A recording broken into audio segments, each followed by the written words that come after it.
দাঁড়ান দাঁড়ান, কোথায় যাচ্ছেন? আমি একটা লাউ পাতার দিকে নতুন রেসিপি বানাবো। লাউ পাতা তুলে নিচ্ছি, ছাঁচেলাই পাতা। কি সুন্দর নরম। বৌমা কি করতেছো গো? লাউ পাতা তুলতেছি। খাসিলার পাতা? হ্যাঁ, কিভাবে? চিংড়ি মাছ দিয়ে লাউ পাতার ভাপা করব।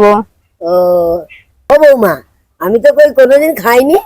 নতুন রেসিপি বানাবো, খেয়ে দেখবে কেমন লাগে। ঠিক আছে, আপনারাও দেখতে থাকুন ভিডিওটা।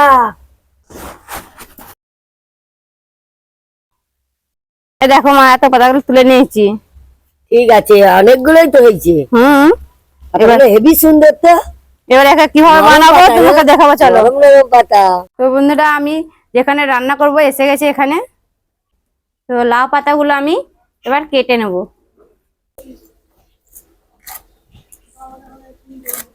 পাতাটা আমি ভালোভাবে বেটে নিয়েছি, এবার আমি ঢেলে নেব।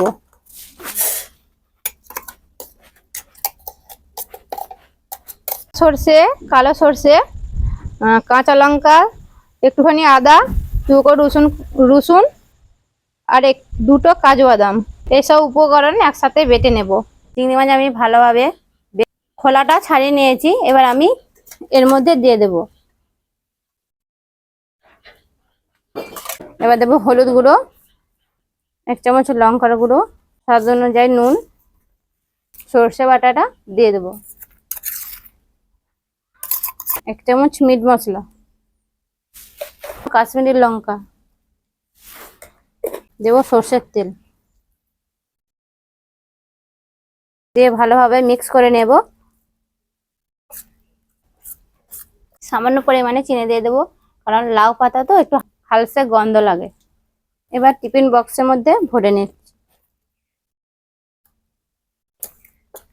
দুটো কাঁচা লঙ্কা দিয়ে দেবো, দিয়ে একটু সর্ষের তেল দেবো।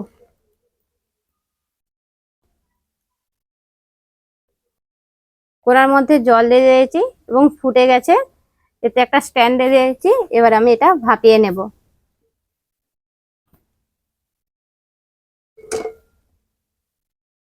ভালোভাবে ভাপতে দেব 10 মিনিট। টিফিন কৌটোটা এবার খুলে নেব। বাহ, কি সুন্দর দেখতে হয়েছে। তো বন্ধুরা, লাউ পাতা দিয়ে চিংড়ি মাছ ভাপা রেডি হয়ে গেছে। দেখুন কত সুন্দর হয়েছে। আপনাদের ভালো লাগলে এভাবে বানাবেন, হেবি সুন্দর খেতে লাগবে। তো ভিডিওটা এখানেই শেষ করছি, দেখা হবে কোনো ইউনিক ভিডিওর সাথে।